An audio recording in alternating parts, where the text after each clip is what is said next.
Welcome to Lore Citizen, a podcast dedicated to all things Star Citizen lore. If you enjoy this, make sure that you like, subscribe, and follow all of our social medias. Without further ado, let's get started. Hello and welcome to Lore Citizen. This is a podcast where I bring people together to talk about the lore of Star Citizen.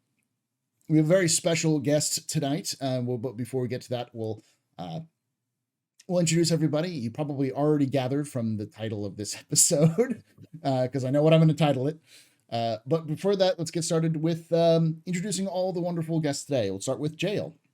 Jale, who are you? What do you do in Star Citizen, and where can they find you? I'm Jale. I make terrible cocktails for Star Citizen. And, you make lore accurate. Various things. Lore accurate cocktails. Lore accurate cocktails, definitely. Now, Paulie, you really need to take out some lessons from Jale here, because he does make a mean cocktail. Go ahead, Jale, I have a YouTube channel. I do weird alien stuff. Go check it out. He actually has a video recently about your cocktail, the Xi'an cocktail. What did you call it? Oh, it was the Xi'an for the first light of day draped across the great waters, or ocean sunrise. Okay. I can't remember what the exact name was off the top of my head now. But go check it out. You'll find it. I'll cut this section out because it's a podcast. All right, Paul. Oh, do you want me to actually say it? Sorry, I thought you were waiting for someone else to speak. Yeah, go for it. You do and you clean it up. My Banu is terrible, so I'm just, that's my response whenever someone says anything, is the quote, "My Banu is terrible." I need to learn that in Banu and Xi'an. You know, my Xi'an is terrible, my Banu is terrible, and just learn those two phrases. I need to learn. I don't speak English. I don't speak Dutch. You know. I need to learn where is the bathroom and how to order a drink. Those are the two things you need to learn for every language. It's just the rules. How to order a drink that isn't going to kill you. Yes. Another useful phrase would be, "I'm drunk, take me home." Yes. No. The most important one is, "I didn't do it." Oh, speaking of "I didn't do it," Al, who are you? What do you do in Star Citizen? Where can they find you? I am algared. I am a ship collector is probably the best way, or ship collector and paraphernalia collector is probably the best way to describe me in terms of Star Citizen. I frequent info runners. I'm one of the info runners. We are probably best known for Fix My Fleet episodes, where we try to get people who have spent their money and then they're going, how do I get the best bang for my buck, and help them work out where they're going and what ships will give them the most gameplay for the least amount of heartache to their wallet. Another way of looking at it is learning from our mistakes. So that's probably the thing we're most known for, but we also stream on a Friday. So Execute and I will stream on a Friday morning, or for us, and evening for Americans, and just chill and hang and talk and answer questions and do stuff like that. So that's probably it. And I'm also known as Old Man Al Hurston, you know, who gives Paulie such a hard time because sometimes he just doesn't get my drinks just right. I'm just waiting for it. I'm waiting for the time so I can infiltrate and then overthrow the Hurstons. That's all I'm doing. Now, Paulie, I keep telling you, none of this anti-Hurston talk. You know, I'm happy for you to lead a liberation of our core and that other fairly good place called Microtech. They don't really care about the keeping security and things. You look at the problems they have on Crusader. Oh yeah, I can't wait to liberate Crusader. That's going to be fun. That's going to be really fun in the coming patch. So old man Al Hurston, who had Paul as his personal barkeep. There we go. All right, and last but not least, our special guest for today, the lore master of Elite himself, Mr. Crow. Who are you? What do you do in content creation wise, and where can they find you? I'm Grinning Crow. I am a space and science fiction streamer. I focus on lore, roleplay, and narrative design. Talk about how the stories are being told, what those stories tell us, and a lot of like linking to modern history, right, or contemporary history. You can find me on Twitch. You can find me on Twitter, Grinning_Crow, in both places. I do have a YouTube channel, but it's largely defunct. So go subscribe to him. Where I will say that this episode is going to be a little special because we're going to, for this episode, Grinning Crow is going to ask us questions about Star Citizen. And then in a future episode, we're all going to ask Grinning Crow questions about Elite Dangerous.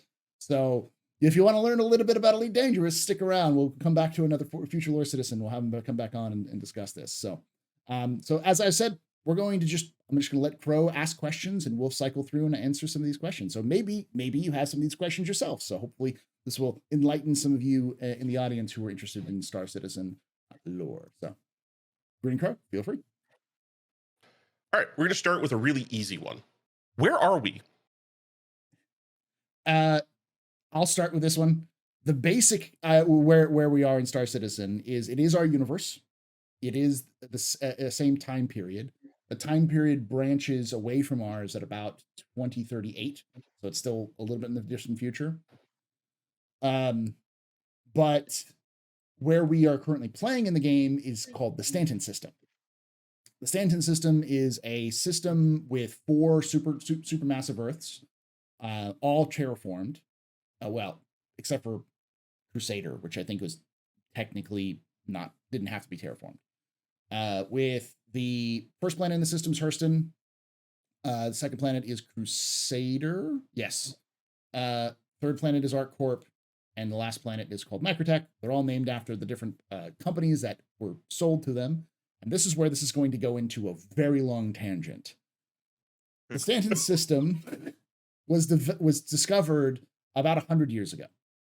They've changed the lore recently, so because originally it was like 50 years ago, and I think they've changed it to 100 years ago because they wanted to kind of make it a little bit more realistic for how developed it is. ArcCorp was too developed. Yeah, it's the ArcCorp, for those of you who don't know, is it's an entire planet covered in city. They do have oceans, they just haven't added them to the game yet, but in lore they do have oceans.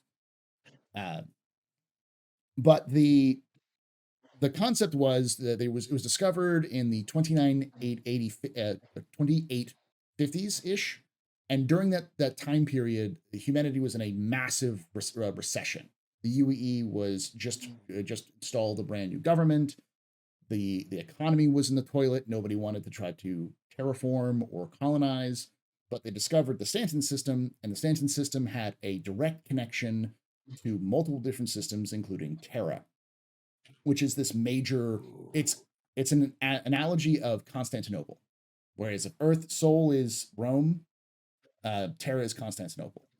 So sorry. Is Terra like actually our Earth, or is it another Earth like world called Terra? It's another Earth like. Yeah, go ahead. In fact, Terra, as Paul was talking about there, is actually the system Terra, which also has a planet in the system called Terra. So I think at a certain point of their history, they did call it Terra Nova, but then they kind of dropped off the Nova part. So it was Earth and New Earth, essentially. Yeah, it's naturally a naturally Earth-like, and as anyone who's played Elite Dangerous knows, very, very rare. Even in the Star Citizen universe, I think it's the only one. Fairly uncommon, yeah. Yeah. It's very difficult to find, and in Star Citizen universe, they think it's the only one, and it's a super Earth, so it's an Earth-like, but it's a super Earth, so it was bigger than Earth, and it's naturally suitable for human life. So it became, and it's a nexus of jump points, so it has trade all over the place. So it kind of ties very closely in with way Constantinople was also a nexus for being able to get armies to all the trouble spots. So as opposed to Rome, which was kind of isolated, and that's generally what we see with Star Citizen as well. The Sol system has a few jump points, but it's not easy to get to all the frontiers, whereas with Terra, multiple nexus of major jump points, you're more easily able to get to the frontier. So you have that link in with our histories as well.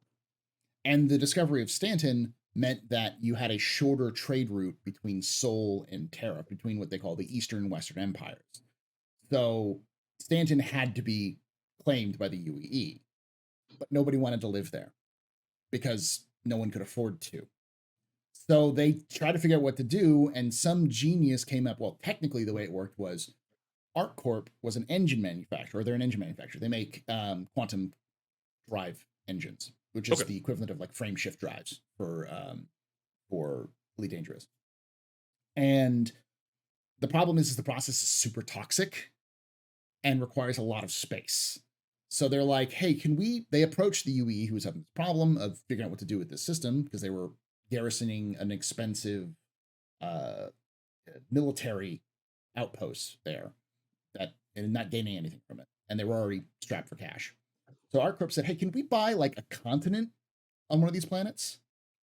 And so someone in the UE had this brilliant idea. It's like, how about we give you the entire planet? And that went from... And its moons. That went to, let's just sell all the planets, because one of the biggest drains, and this is why I say this kind of spirals off into 1,000 different lines. One of the biggest drains of the time is the UEE is trying to build a synthetic planet called Sythworld. It's not like a typical I can't remember the O'Neill cylinder. It's not like an O'Neill cylinder. It's not like a halo ring or anything like that. It is. They're not trying to build a ring world. Are they trying to like cobble together like an Oort cloud into enough mass to make a planet? Sort of, yeah. Effectively, they're trying to build like an artificial planet, like round circle, multiple levels. The best way we can, because they're being they've not been specific about it because they want to kind of see where they can go with it. But the best way I can tell is that it's effectively a massive space station, the size of a planet, where each level of the station... it's the Death Star. It's probably the Death Star.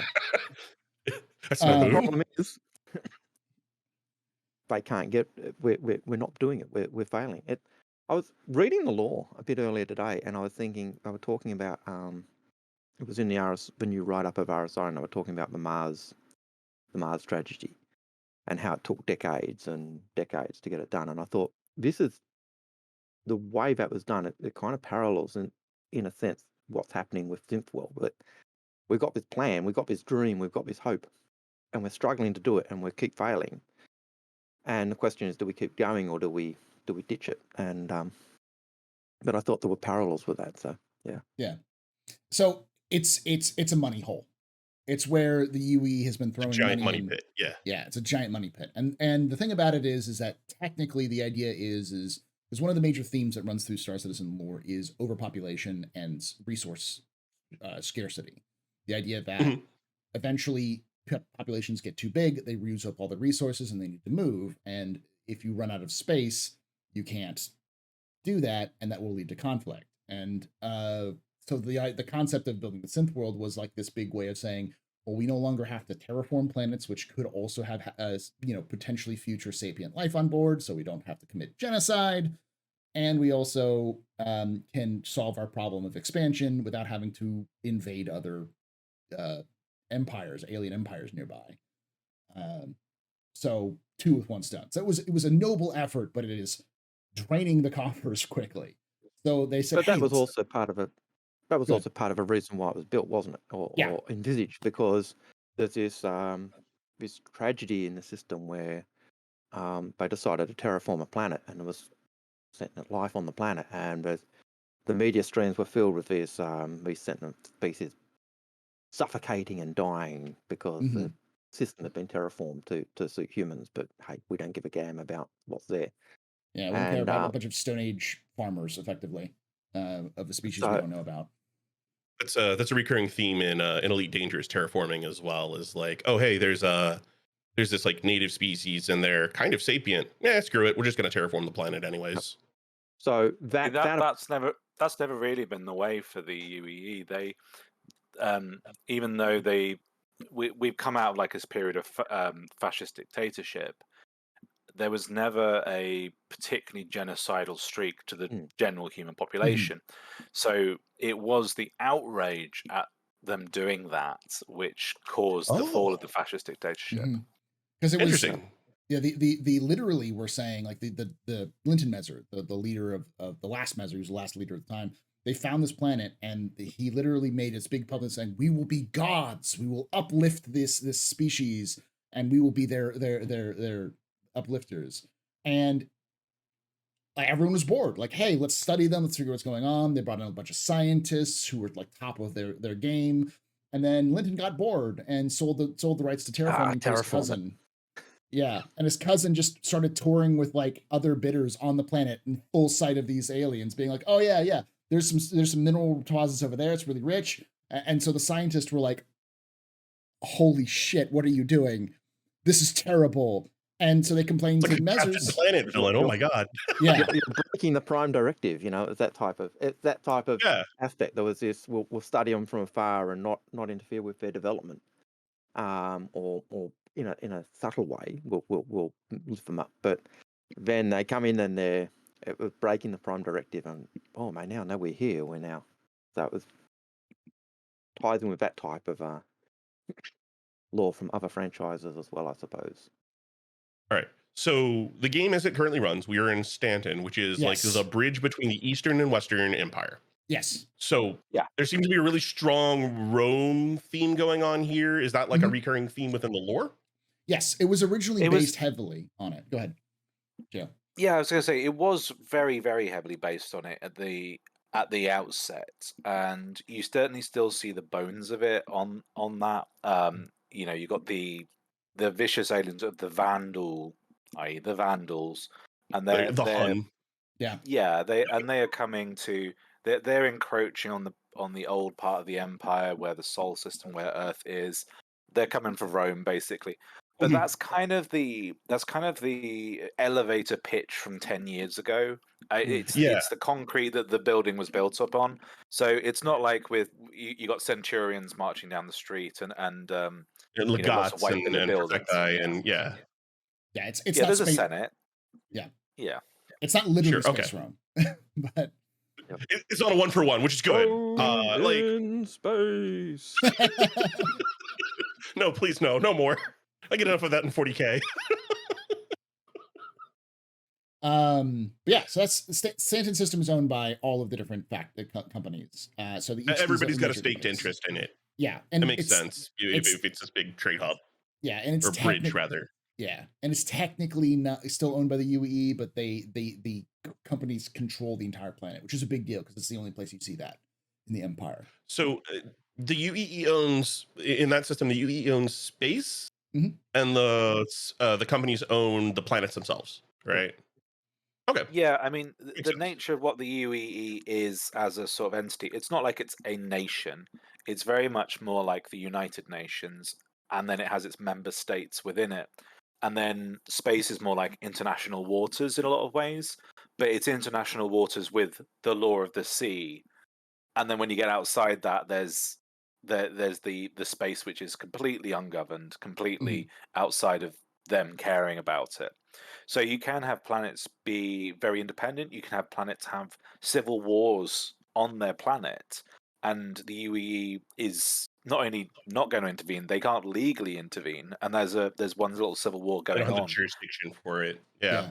The questions of jurisdiction, kind of a lot of those inefficiencies are where the gameplay exists. Really, No, that's awesome. Like the squiffy bits, right? Like the gray area. That's always the kind of sci-fi that has been appealing to me. You know, growing up, Firefly and Han Solo and I was about to say Star Trek in Star Wars. You know, like what you're doing is dubious. It could be good, it could be bad, but you're doing it for profit. If you're looking at the way the systems seem to be and who has jurisdictions, in a sense, it reminds me of the ancients, where you had your colony, you had your main city, and then you'd have your colony cities which had the same rights. So so you'd have colony cities of Rome where the citizens of that city were Roman citizens, and you've got other cities that are just controlled by them, but they run themselves. And they're paying tribute or whatever, Yeah, but they're they paying are tribute, and you their kind own. of got that aspect, and then you've got the Romans governing the oceans and keeping things peaceful. So if you look at the client Makes state of Jerusalem in the Roman period. They've got their own army, but they're working under the Romans. And then you've got the So- Romans outside who might come in as well. And you've got that situation with Stanton where the Crusader have their own security, and Microtech have their own security, and ArcCorp have their own security, and they're all trying to keep peace under, but still following UEE law. So there's certain things they've got to do to maintain. But they have some certain standards autonomy. they've got to maintain. Makes sense. Okay, so in And Stanton, some are you doing it have better than others in terms of Stanton system. Oh gosh, they're going on in the Stanton you have Herstons. the UEE, and you have the corporations, which are effectively running like nation states. Mhm. In the lore, do they talk about any other like actual nations as far as humans? We'll get into aliens here in a minute. But do they talk about any of the other nations, how they run, how they operate, what they're like, culture, any of that? There's no major human polity outside of the UEE. There are a few small little sects, groups. For example, adjoining Stanton, you have the Pyro system, which is full of pirates, and whoever claims the biggest station kind of gets regarded as like the control of king of the Pyro. pirates. Yeah. So at the Okay. moment, that's like a fascist group who hate aliens called Xenothreat, and they keep invading. But there's not like the alternative human empire somewhere Okay. else. Well, I wasn't wondering if there was I was just following the same analogy, right? Like, Yeah. if the UEE is the UN, the UN has China, Russia, United States, Great Britain, all of these countries. Is there an equivalent that's talked about that inside of the lore, or is it really just these sort of corporate nation states? Which is more of a cyberpunk The thing. corporate situation is strange, and actually, most of the empire is made up of things that you'd recognize as a modern nation state with a head of state, and they're just called states. So today, you are sitting in what is now in the law would be, was it Americia or something like this? Mauricia? Is a Yeah. some kind of play on America, and China became the state of Asiatica, and that's the kind of like the thing that Okay. governs a lot of your life, like a US state does. And then there's this sort of federal level, which is the Okay. planet, and then there's this supranational level. So an That makes example sense. is the Charon Civil War, which Jale was referencing earlier. There are two states on that planet, which they used to be part of the UEE, and then they seceded from the UEE at the end of the Measures. And both of these two states have been at odds with each other for years, and they've been constantly doing an off and on civil war with one another. And the UEE tries to step in and mitigate the issue, but they're mostly still fighting each other. So there are every planet. Some planets will just have one state that covers the whole thing. Some planets have multiple states. Mars, for instance, likely has multiple states because it's been around a long time. Same with Earth. But we don't have Certainly, concrete, so. the Sol System's planets, they do have more senators than Terra, Mhm. which is a point of contention. On that, I'd been doing the rewriting for the Crux Cup history and rewriting it and trying to retie it more closely to Star Citizen's official law. And I've got a response from Dave Haddock as we were talking about governors, and Dave Haddock says this, which I think ties in specifically to what we were just saying there. He says, as for governors, most planets have more than one governor. I always equated governors to being in charge of various countries. I would also say that while a governor would probably continue their career by seeking a Senate run, they come from all kinds of backgrounds. So that's a little snippet from Dave Haddock, and he sent that today at like 10:23 a.m. So it's American fresh time, lore. So, Yeah. so that's like It's kind of the same as what's in the 8-year-old writer's guide as well. That there's a governors and they govern a state, and then there's a council of governors of the planet and a senator if they're represented. Mm-hmm. But even though that's what's 8-year-old stuff, that's from Dave Haddock basically today as being where he comes from, and Dave Haddock is the lead, I suppose, the lead writer, the law guru extraordinaire, Narrative director, I think he's. Yeah, so so he's like he writes the law. Fantastic. That's something I'm going to go find on Twitter. He's not here the law real master. quick. He's the writer of the law. All right, so let's talk about aliens. Jale. Who made first contact? How did first contact go? The first contact was actually it was accidental, and It was with the race that we've always been the friendliest with, who are kind of a little bit sort of Ferengi, but not as nasty, I It's suppose the you could Banu, say. right? Yeah, the Yes. Banu, and Okay. there was a Banu fugitive, and he was trying to flee his own kind because he'd done something naughty, and he bumbled into some humans, and then that's basically. I think he then offered some sort of reasonable fee to make some introductions, and it's been good friendship ever since, with the Banu at least. Mhm. But almost, Right. So, continue. but almost a tragic encounter, because at the same time, the human who was there was someone who was looking for a jump point, and at that time it was more common for people to follow someone, kill them, take their research and do it on their own. So he saw his ship coming in and went, "Oh crap! Shoot! Shoot! Shoot! Shoot! Shoot! Oh, that's not human." Wait, that ship doesn't look right.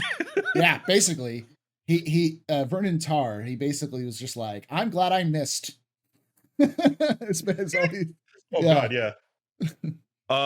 Okay, so we have the Banu, who are space turtles, essentially, right? No, they're more Mm, like tree-like, or Are they more well, they tree-like? started off Okay. as tree-like, and they're very Who, tall and sort of who am I thinking of? Is that this Yan? Yeah, the yeah, Xeon of the the turtle. Shan. Don't worry, I do exactly the same thing. I always mix them up. I Okay, do it so the on they were the Banu are accident ones- trees, the sometimes. Yan are turtles, and the Vandal are weird reptile kind of monsters. Sharky people, and then there's Mhm. the Devarin who are more bird-like. So the order of us discovering them was, a long way back. We ran into this Banu, and then a few decades later, it might have been actually more like a century. We found a new system and went and started to go and map it out and set up shop, and then the Xi'an turn up and go, "Hang on, this is our system," and that Hold up. started a very tense standoff. Yeah. I, And I, then I, we probably would have ended up at war with them, but then we discovered these other guys, the Tavarin, like just a couple of years later, and then they were far more spoiling for a fight because of overpopulation, and they came out swinging, and that was our first war. we almost lost Okay. too. Yep. So Like So are they still around? yeah. the Devarin? The Yes. Devarin? We Okay. so they're kind of like a client species. Like we didn't just beat them, we beat them so bad that we destroyed their homeland and forced them to flee. Oh, we went like full Sassanid on them. Yes. we went full Punic Wars on them. Yeah. Shit. Okay. The- Ooh. They're the Carthage originally they were the Carthage kind of Oh, okay. They So, were supposed yeah. to be the Carthage analog. So like we went to their home world and like salted Salted it, the and earth, people yep. like take Mhm. regular trips back over there to like, go pee on the graves kind of thing. We mhm, That's terraformed their messed up. planet, even though we didn't really need to, from what I understand. yes. Yeah. It's like it was habitable, and we just like, oh, we've just come into their house, and we're just going to change the thermostat to be the temperature we like.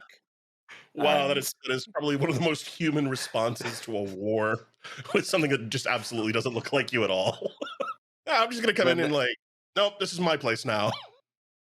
And then they tried. There was sort of like a holdout element which kind of got away and came back later to have a second war, and this was then when we'd gone full fascist as well, and they got destroyed so badly that the remaining Tavarin just started breaking down their temples, burning their books, and just destroyed their entire culture. Just like this clearly isn't working for us. We can't even save our Wow. homeworld. They felt that And they they had just- failed. And the only reason any of the Tavaran religious texts or things get kept is because the UE basically had kept those things as trophies. The things that we kept to say, hey, we smashed you guys. They're the things that kind of helped keep the stuff along and that. So it's quite a nasty but fun period.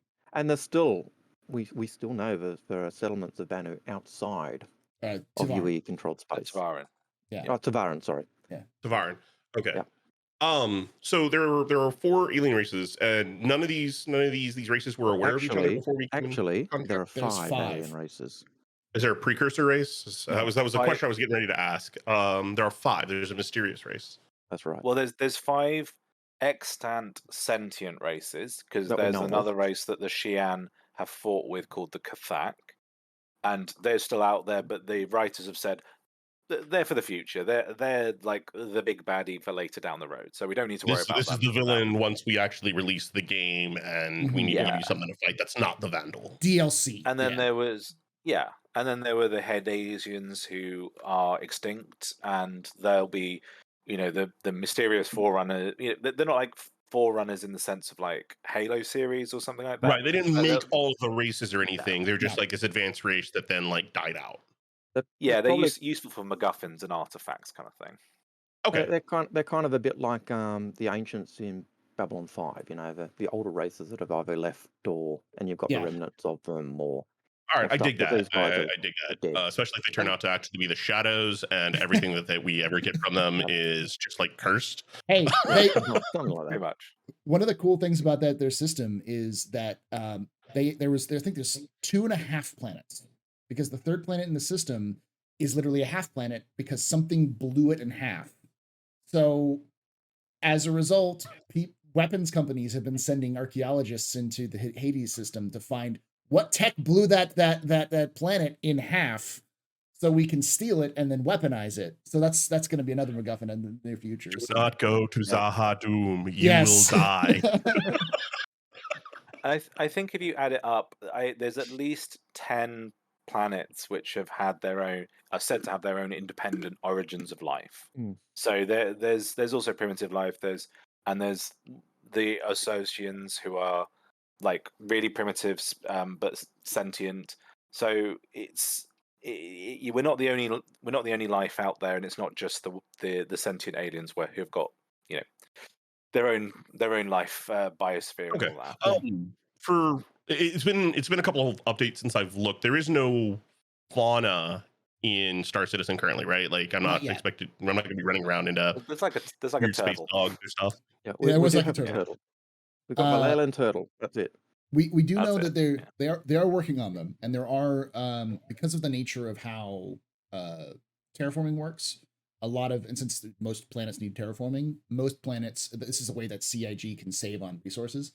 They have what they called seed creatures and seed planets and seed flora and seed fauna, which are Right, makes sense. So you want to seed it with things that are going to process whatever the atmosphere and environment is into something that we can actually utilize. Yeah, and create an ecosystem. Although a lot of that would be like like really simple organisms, right? Mhm. Like that would be more like bacteria, fungi, lichen, that kind of stuff.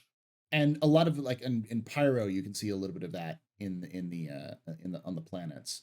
But as it gets more advanced, they want to plant trees and they want to plant different depending on the environments. So there are fauna like the Kazi grazer, which is also known as the space cow. If you're watching this on YouTube, you'll see it on the screen now. It is both fascinating and absolutely horrific. Has its eggs on its underbelly. It's a weird animal, but we can use it for everything: skin, meat. It's like an. And if you're watching this in Britain, yes, they did decide to call it the Kazi grazer, and they are aware that in British slang that means the shit eater, but but they decided to go ahead regardless. That means that there's an Look, entire decomposers are very important in ecosystems. Okay, A Somebody's Kazi gotta eat is them up. a Kazi is a particularly unclean toilet. So you do know where that actually is from, right? Like there's the reason why they're called the it's- Kazi Grazer is because they're from the Kazi, town's which called- is yeah, but that's not how you pronounce that word. Is Sounds it? pronounced quasi or Quasi, yeah. quasi, and Yeah. and to say Kazi, just like, can we not call it toilet? It's like toilet muncher. Like, no, you're not good with that Yeah. one. Yeah, I don't know. I think I've got an alternative name for it. Just call it the emu, because emus, we use everything on them. You use the eggs, you use the feathers, you use the skin, you use the meat. So that's basically what they do with this cow type thing. They use it for everything. Although I do have to point out the danger of calling it an emu. Australia did lose a couple of wars against the emu, so I mean, they're terrifying. To be fair, the only thing more terrifying than an emu is a cassowary. Yeah. yes. Although I'm not sure how many clips of a machine gun it takes to take down a cassowary, but I wouldn't want to do find remember- out. I do remember stories of after World War One when the when the farmers were given, the ex-military were given the things like Lewis machine guns that would take a clip to bring down an emu. So And there since you go.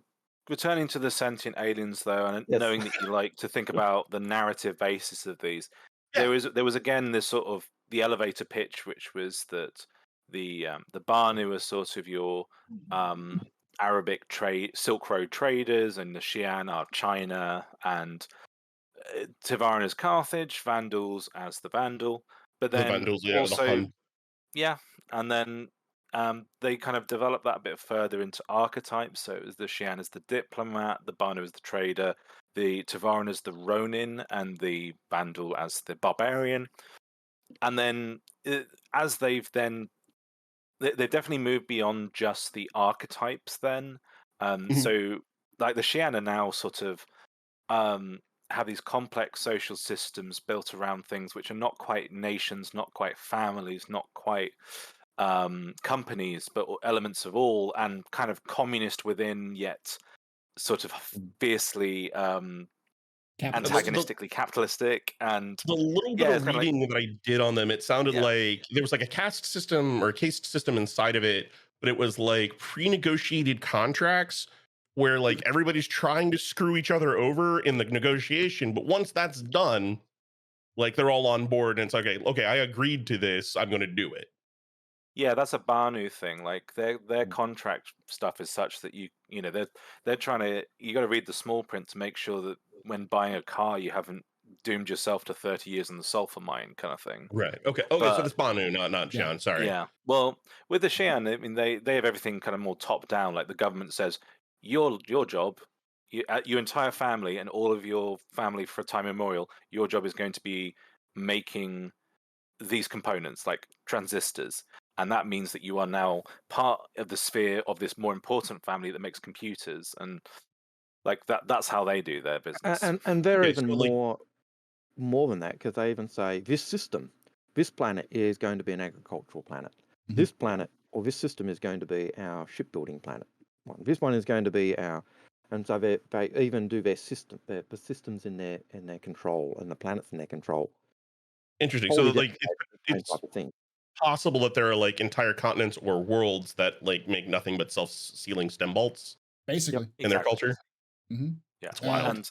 And your sun will make self-sealing stem bolts, and their sun will make self-sealing stem bolts. Yeah. And Well, your but of entire course, family line will. and of course, all of its military is compulsory for the Xi'an. So every single member, doesn't matter who you are, what rank, what house you're from, you're going to the military, and you serve a certain number of How long military is and their you come back. military service? Is that something that's discussed or? Yeah, it's 40 Xi'an years at the age of 30. So I think, or it's maybe it's 30 Xi'an years at the age of 40. It's your early adulthood, and they're long lived, so that's not. Yeah, they're Yeah, like, how long is their lifespan? I mean, they're trees essentially. So Well, turtles. These are the turtles. Xi'an are the turtles. oh, the turtle. Yeah. We keep going back and forth. But now, like, Yeah, sorry. there's Banu, Xi'an, Tivaran, which I didn't even know about. Vandal. Yeah. Isn't there their current emperor? Like he was alive at the time when At contact, first contact. the first contact. I think he Yeah, was either was he born or did he ascend to emperorship at around first contact? He was born just around first contact. Yeah, and so and he sent his sent. Good. Sorry. So even though they're turtles, they're like the Ents of Star Citizen or the Elves of Star Citizen. Mm-hmm. They're very patient and will let things stew, whereas humans are hasty. Emotions are something that to be controlled and managed. So they're very like stoic. Yeah, and they're so managed that even their crime is done by like authorized government sanctioned criminals, and it's kind of I didn't even think about that, but that's a thing, right? Yeah. Like your family are horse thieves. They have always been horse thieves. You will be a horse thief. Mm-hmm. Pretty much, yeah. And it's kind of implied that they're run by sort of matriarchal, polyamorous polycules as well. Like that's their main social group is your That's kind of like a little hidden in the lore. lore. If the Expanse taught us anything, it's like quasi-communist space polycules is how space work. So and people say that there's no depth to our lore. We just want it in game. That's all we need. We need it in game so people can see that. Right. Yeah. Yeah. You need to be able to go out and find it or experience it. But Yeah. the game's still very early in its development cycle. So not by time, but by like, By there's a development. lot to build. Yeah. Right. Yeah. All right. So we've talked about First Contact, and we've talked about the alien species and a little bit about precursor races. We talked about Stanton. We talked about the UEE. There's one place in Stanton that I want to ask questions about because I've played a little bit of Star Citizen. I'm an original backer from like back on the Kickstarter. I think I've played it like 4 times. But there's GrimHex, and GrimHex is like my perfect space place. I'll talk about that here in a second. But tell me about GrimHex. I was under the impression that it was Space Tortuga, but if like Pyro exists, then it can't be Space Tortuga. Go ahead, Al. Why don't you take this? Green Imperial Housing District is basically what GrimHex is. It was a mining company. They mined it out, and the company left, and then people who wanted to be outside of the Empire kind of moved there, and they're kind of living their free life. And I think at the moment they're having problems with Ninetails kind of moving in and kind of taking over. So it's more Ninetails, criminal element in the Stanton system that are causing lots of trouble for everyone except, it seems, Hurston. Okay, we keep our law and order in good nick. Be quiet, old man Al. Al. Inside job much? False flag operations? Then let me go grab my hat real quick. The hat. There we go. The tinfoil hat. There we go. Tinfoil hat. That's right, the tinfoil hat. So GrimHex is kind of that old abandoned mining operation. So it's run down, but it's been taken over by pirates. But it's not just fully pirates. It's kind of people who wanted to be outside of the area. And that's the other thing with the Stanton system. Like when Stanton had been sold off, there were people actually had settled on those outposts when on those planets and the moons. And so when they were sold, there's problems certainly on Hurston. That you get this situation where Hurston is evicting the original inhabitants, and you've got people outside of the city. They're rolling in and saying like, "Hey, we have eminent domain here. Get the hell off my planet." Yeah. So you've got that whole aspect as well. So you've got people who have gone to the areas where they can exist and live free without being government controlled, and then you've got the pirate organizations as well. So that's probably I don't know if it's the best summary, but it's certainly a summary of what GrimHex is. So the other thing to add to it is that Ninetails is the local criminal gang. They're a fairly recent gang in lore. They started off as a hyper-violent syndicate kill team, where they'd be hired by syndicates to go into to specific places and do things. Like their first operation, a leader of a syndicate in Terra was being transported by local security, and they got ambushed, and everything was destroyed but the prison transport, and the doors blew open, and this just basically heavy infiltration team came in, killed everyone on the transport, freed the leader, and then escaped. Crime head. Yeah, the crime head, and escaped, and no one knew who they were. The only thing that happened was they left one of their dead behind, and it had a 9 with a snake wrapped around it. And then they started showing up every so often, where they were just doing these like absolutely brutal attacks all over the Empire. And then they went quiet, and then they showed up in Stanton, and they've slowly been building up so that they've been becoming this very. You missed violent... the most important part, Paul, of that salvation of that crime boss. They executed the crime boss on video a few days later. Yeah, just that's to show excellent. hey, we're powerful. Yeah. So like we have liberated been contracted to murder this guy. We're going to show up, wipe out everybody that's alive, take this person, and then publicly execute them on free TV him from the authorities, later. just so we can kill him. Yes. So love it. So that's a Ninetails for you. They kicked in the door of GrimHex, which was basically just vagabonds, people who wanted to be left alone by the UEE, and no one really had it. It was basically an abandoned warehouse. No one cared about it. People were dealing with it. Whatever. They're just the bums who care. Yeah, I'm all about that like vagabond RP. So like one of the things that I love in games is when space stations or ships are dirty, because like that's not You're starting to see it again in sci-fi or in modern sci-fi. You're starting to see it, but like in old sci-fi, no, it was everything is like beautifully polished and in immaculate condition. So places that are like the lights are blown out and sparking and there's trash on the floor and things like that are amazing, because those look like actual lived-in spaces. One of the things Chris Roberts said early on is what he wanted to do with his planets and the settlements is if a if a settlement was going really well, you'd actually see the trash not be cleaned up and less graffiti on the walls. And if things were going bad, you'd actually see more graffiti or more trash. So you go to somewhere like Art Corp and you go through some of the alleys and there's lots of trash and there's lots of garbage and you go and graffiti and you go, this place has problems. It's not as nice and smooth as you'd like to think. As it looks, yeah. You go to Microtech or Hurston and they're Just polished, nice, clean, polished. There's no Sterile. can't seem to see any dirt anywhere. And so they're going really well. You go to Hurston and you've got a similar type of aspect to what you've got on Art Corp, where you've got lots of rubbish, lots of graffiti appearing in areas. And so you get the idea that those two places, regardless of what old man Hurston will tell you, are not going too well, whereas the other two places seem to be prospering and going well. So okay, that makes sense. Now with Jale here, so I wanna ask about like linguistics in the game, especially because recently there was kind of a puzzle going on with CIG involving, I think it was the Banu language. So tell and you rattled off a name for a drink in Xi'an.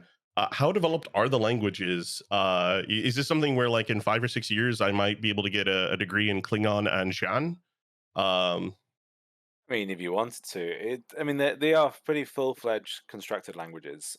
We already have Xi'an and Banu out there that you can just download the guides. People make tools for them. You can learn them, and they're maybe not quite as developed as Klingon, but certainly grammatically complete. So you can kind of say what you need to say.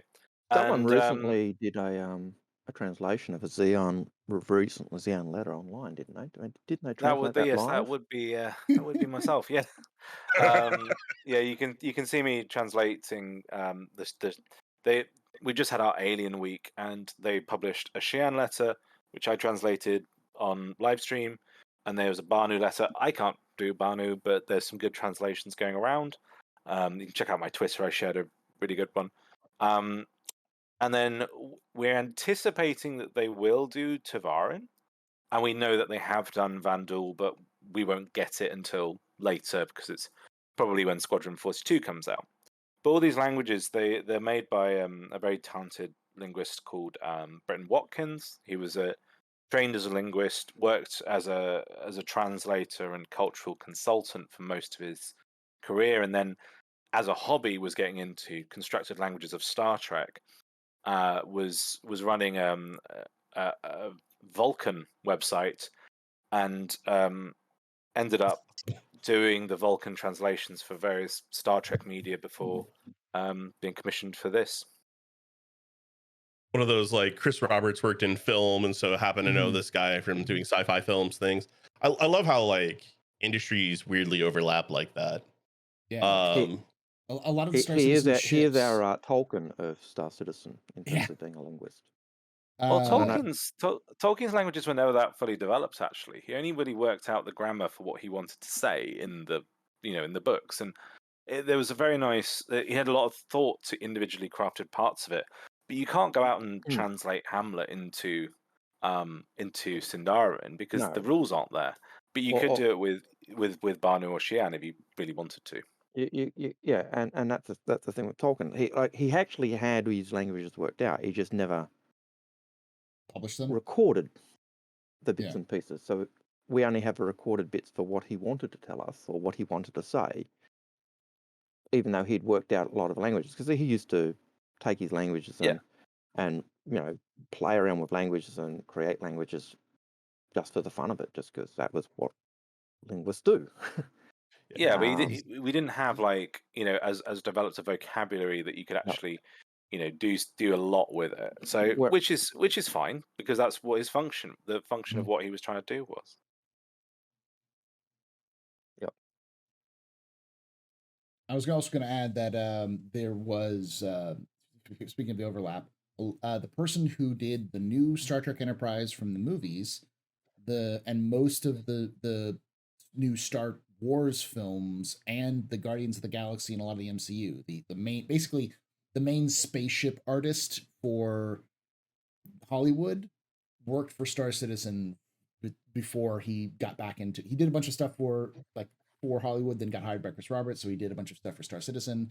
And then when the Star Trek movies or the Star Wars movies were getting kicked off for the sequels, he got hired by them again to do all of the concept work for it. So like a lot of Star Citizen ships are actually designed and concepted by that same guy. That's the kind of overlap. That's really cool. Yep. Yeah. So I know there's a lot of weird overlap between ships from a couple different franchises in Star Citizen. So it's neat to see that that's like translated out into, and here's some design schema stuff that's similar out in sci-fi that I can consume elsewhere. A lot of the devs have joked that because he actually created the ship for the Mandalorian, and he's just like, oh, he just took an old concept of the Cutlass and decided to recycle it.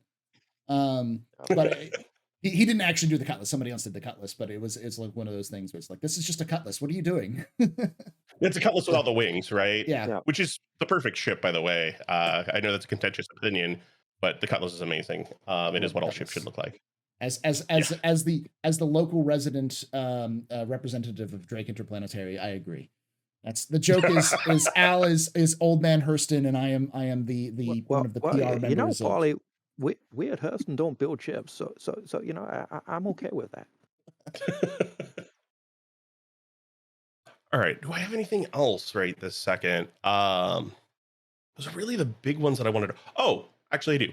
This is a question I get asked a lot on my streams when I am teaching people Elite Dangerous lore. I have 3 people who are all very knowledgeable about lore. Here for Star Citizen, where do you start? I will. Oh God, that's a hard question. Nobody can see this, but everybody's eyes just got really big, and they all just had a moment of panic. Yeah. So, Star Citizen is notoriously hard to research because CIG is dedicated, stupidly dedicated at times, to immersion. So, in order to get the full picture of some aspects of the game, the lore, you will have to read a brochure, a language guide, an article from one of the Jump Point magazines, and news broadcasts, which are written up on the website and on their official wiki articles. So it can be difficult, but I would most. Go ahead. I've got to say, and most of the time, those are only written from the UEE perspective because we're in the UEE, so we only get the UEE side. So it's already biased in terms of its own interpretation as well. But the best way to get started, if you're really just interested in lore, is the Galactopedia. If you just Google Star Citizen Galactopedia, or if you go to the website robertspaceindustries.com and you go to apps, under the apps, there's one of the options is the Galactopedia. It's just a Wikipedia for Star Citizen lore. It gets updated once every month with sometimes 30, 40 articles. It's anywhere between like 7 and like 100 articles. And it's, I believe, is that Sherry who's in charge of that? Yeah. Yeah, she's an archivist by training, so that's been her baby. That's how I started. That's how I started my lore career in Elite. Is I started as trying to build an archive. So I love that. Sherry was signed on as an archivist to record the history and help pull everything together and make sure it was recorded. And I think her thesis was looking at the way in which video game history is archived and recorded, and so she's not outside of the industry. I have to track this person down and see if I can interview them because Sherry, oh my God, Sherry Heidelberg, I believe. Sherry Heidelberg. Okay. Yeah, Heidelberg. Yeah. I completely concur that Galactopedia is definitely the most accessible place to make sure that you are consuming facts, and it's all like bite size. I think then you then maybe delve into the wikis that the fans have made, particularly starsystem.tools, where you're then going to find the source documents. I think I would have said the second place would have been actually the star map, because on the star map you go to the planets and you click on them. There's a little tidbits on each of the planets and the problem about the and the star map, menus, but the problem with the star map it is is also in flux as well. the star map is the equivalent of the Matrix of Lies, because it was built in like 2015, 2016. It's actually award winning. It won a web award for its design. Cool. But yeah, but a lot of I don't think they've actually gone in and updated any of the lore for it. So some of the lore has changed and retconned. So like specifically It Pyro. is a bit out of date. And Yeah. and to clarify, the Matrix of Lies, Boy Crow, is what most content creators or most people in Star Citizen refer to as the ship matrix, because the information on it has forever, I think from inception, it's always been wrong. It's been wrong. Yeah. So it's known as the Matrix of I Lies. really looked at some of the ship designs and gone, huh, that doesn't seem right. The pictures are off. The weapon stats are off. The like how many components and hard points it has, completely wrong. Are off. The size of the ships are off. Yeah. The cargo capacity is off. The crew quarter, everything. And sometimes they're even worse, because sometimes it's like it was never that to begin with. Like it was like in the initial pitch document, it was this, and then they changed it to this, but then the Matrix has some completely like a third one that's between the two, which no one knows where it came from. So it's like, where did you get this number? Did someone hit the wrong number on a number pad and just hit submit? So, yeah. The last place I will say to go to as well is, this is the more tricky one. Once you've gone through but I will say about the star map. The star map is great if you want to get a grasp of the universe, because it'll show you jump points, where they're connected to, where the different species who control them are. You can kind of get a good idea of the size of the universe and where everything is. So like when we say Terra is the East, quote unquote, East Empire, you'll see that it's located a little bit further away. It's more towards the Xi'an Empire, so it's got a little bit more of that. So you can kind of get. So that would definitely be really handy to get like a visualization of, because right now I have if I go into the game, I've got Stanton. Yeah. So it helps you with I don't know where anything is in relation to that. And unlike Eve, where there's thousands of planets and thousands of systems, we will at most have around 100, maybe 110 or so. Yeah, but we're not right. But it's not going to be procedurally that generated. endless. It's all handcrafted there for a specific story reason, that kind of thing. Yeah, they'll have some on a system level. Yeah, they use a lot of procedural tools, but ultimately a moon is there because an artist decided a moon needed to be there. Right. It creates the horizon that they want on a particular planet or whatever, right? Mm-hmm. No. Yeah. Or the lore team decided they needed to have a rebel group, and that they needed to have a moon on that rebel. Right. For that That's where the rebel group lives, is on this moon. Yeah. I love that kind of stuff. Oh, I was gonna say, I think if you do like GrimHex, as you were saying, you're certainly going to like Pyro, and you'll certainly like Delamar, which is whereas GrimHex is more pirate controlled and Pyro is definitely pirate controlled. Delamar is the asteroid that's kind of independent, trying to stay not criminal but stay away from the UEE, and you'll see that with other systems in the region as well. But that's Commies in space. Commies in space. The People's Alliance of Levski. That's what they are. That's their name. Yeah. I mean, that's kind of what I play in Elite, right? I'm a part of the Utopian movement, which is like, if you took the open source movement in real world technology and then made it a government.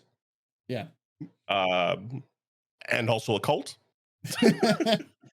Levski are cool. They're literally just commies in space, and they took over a mining facility just like GrimHex did, but they're a little bit more sort of, let's keep this place nice and don't beat each other up. Organized.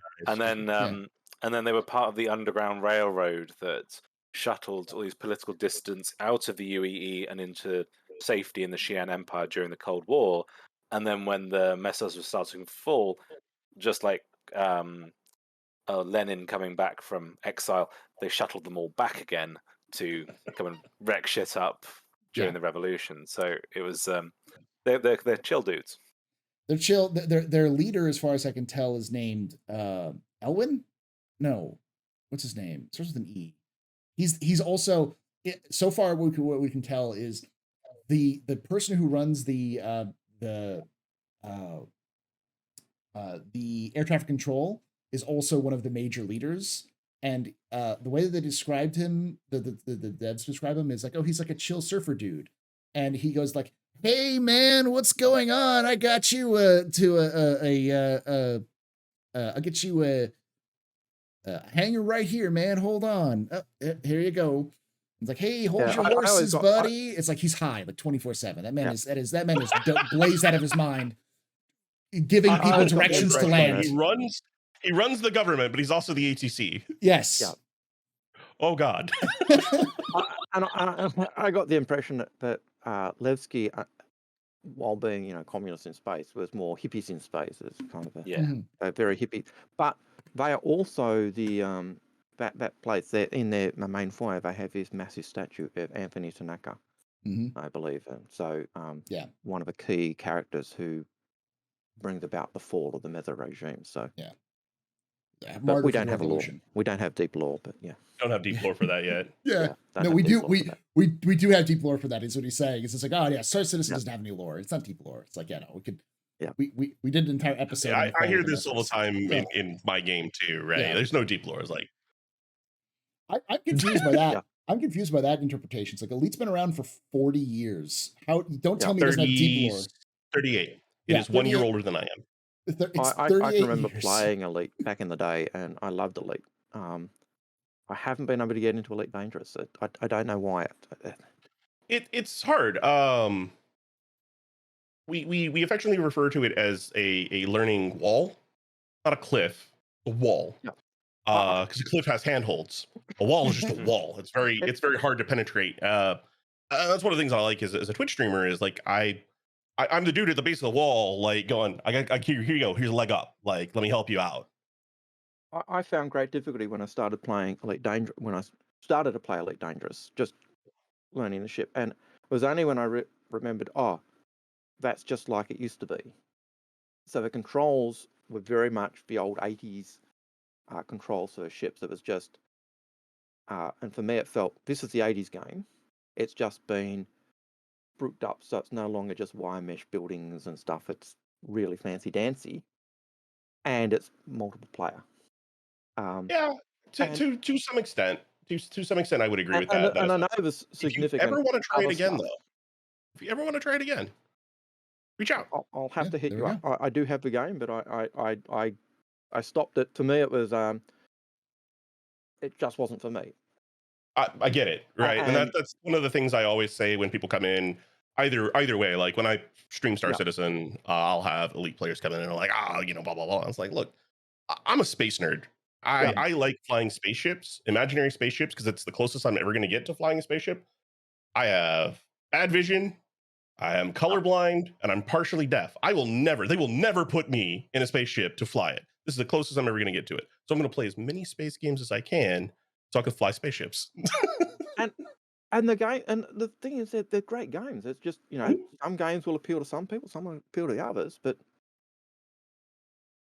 you get out of it what you want, right? Like their designs are different, their flight models are different, the gameplay is different.